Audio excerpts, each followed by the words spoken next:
തിരുവനന്തപുരത്ത് നിന്നും ഏകദേശം 60 കിലോമീറ്റർ ദൂരെയായി മാർത്താണ്ഡത്തിനടുത്താണ് ചിതറാൾ മലൈക്കോവിലുള്ളത്. രാവിലെ 8:30 മുതൽ വൈകുന്നേരം 5 മണി വരെയാണ് ഇവിടേക്കുള്ള പ്രവേശനം. ഏകദേശം 1.5 കിലോമീറ്റർ കരിങ്കൽ പാകിയ പാതയിലൂടെ നടന്നു വേണം മല കയറുവാൻ. ഇടയ്ക്കിടെ വിശ്രമത്തിനുള്ള സൗകര്യവുമുണ്ട്. മലയുടെ മുകളിലേക്കുള്ള ദൂരത്തിന്റെ പകുതിയിൽ ഒരു വശത്തായി വിശാലമായ പാറയിൽ കയറിയാൽ സുഖകരമായ കാറ്റും കൊണ്ട് മനോഹരമായ പ്രകൃതി ദൃശ്യങ്ങൾ കാണുവാനുള്ള സൗകര്യം ഉണ്ട്. പച്ചപ്പ് നിറഞ്ഞ താഴ്വാരങ്ങളുടെ ദൃശ്യഭംഗി വിവരിക്കുവാൻ സാധിക്കാത്ത വിധം മനോഹരമാണ്. ദൂരെയായി താമ്രപർണി നദിയും പച്ച പുതച്ചു നിൽക്കുന്ന താഴ്വാരവും വിദൂരതയിലുള്ള ജലാശയങ്ങളും ചെറുപട്ടണങ്ങളും ക്ഷേത്രങ്ങളുടെയും പള്ളികളുടെയും ഉയർന്ന ഗോപുരങ്ങളും ഇവിടെ നിന്നും നമുക്ക് കാണാം. വെയിൽ കുറവുള്ള ദിവസങ്ങളിലും വൈകുന്നേരങ്ങളിലുമാണ് ഇവിടെ കയറുവാൻ ഉത്തമം. പാറയുടെ മുകളിലുള്ള പുല്ല് കരിഞ്ഞുണങ്ങിയിട്ടുണ്ടെങ്കിലും താഴ്വാരങ്ങൾ പച്ചപ്പ് നിറഞ്ഞ് അതിമനോഹരവുമാണ്. മലയുടെ മുകളിലുള്ള ക്ഷേത്രത്തിലേക്ക് കയറുന്ന ഭാഗത്ത് പടർന്നു നിൽക്കുന്ന ആൽമരം സുഖകരമായ തണലേകുന്നുണ്ട്. ഇവിടെ വിശ്രമിക്കുന്നതിനായി സിമന്റ് ബെഞ്ചുകളും മറ്റും ഉണ്ട്. ഇവിടെ നമുക്ക് ധ്യാനവും യോഗയും മറ്റും ചെയ്യുന്നത് നല്ല ഒരു അനുഭവമായിരിക്കും.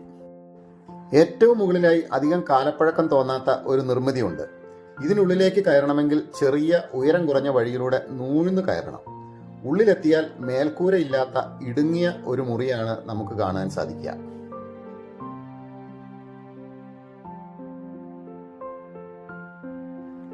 ഇവിടെ നിന്ന് അല്പം താഴേക്കിറങ്ങി ഒരു ചെറിയ ഗുഹ പോലെയുള്ള വഴിയിലൂടെ കടന്നു വേണം ക്ഷേത്രങ്ങളുള്ള ഭാഗത്തേക്ക് പോകുവാൻ. ക്ഷേത്രത്തിന്റെ ചുവരുകളിൽ മഹാവീരന്റെ വിഗ്രഹ രൂപങ്ങൾ കൊത്തിവെച്ചിട്ടുള്ളത് കാണാം. പാറയുടെ താഴെ ഭാഗം തുരന്ന് കൊത്തിയെടുത്തിട്ടുള്ളതാണ് ക്ഷേത്രം. മുൻഭാഗത്തായി പാറയിൽ കൊത്തിയെടുത്ത തൂണുകളും ഉണ്ട്. ക്ഷേത്രത്തിൽ 3 ഗർഭഗൃഹങ്ങൾ ഉണ്ട്.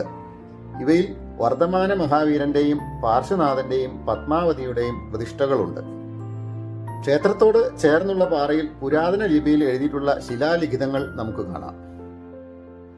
ക്ഷേത്രമുറ്റത്തിന് താഴെയായി പ്രകൃതിദത്തമായ 2 ജലാശയങ്ങൾ ഉണ്ട്.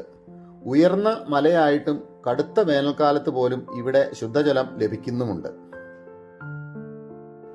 ക്ഷേത്രത്തിന് എതിർവശത്തായി വിശാലമായ പാറയിൽ കയറിയാൽ അത്യാകർഷകമായ പ്രകൃതി ദൃശ്യങ്ങൾ ആസ്വദിച്ച് വിശ്രമിക്കുവാൻ കഴിയും. വൈകുന്നേരമാണെങ്കിൽ ഇവിടെ നിന്നുള്ള സൂര്യാസ്തമയത്തിന്റെ ദൃശ്യം അവർണ്ണനീയവുമായിരിക്കും.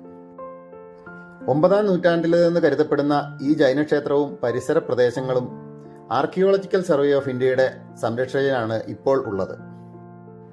നിരവധി ഫലവൃക്ഷങ്ങളും മറ്റുമുള്ള ഇവിടം ഒരിക്കലെങ്കിലും സന്ദർശിക്കുവാൻ വളരെ ഉത്തമമാണ്.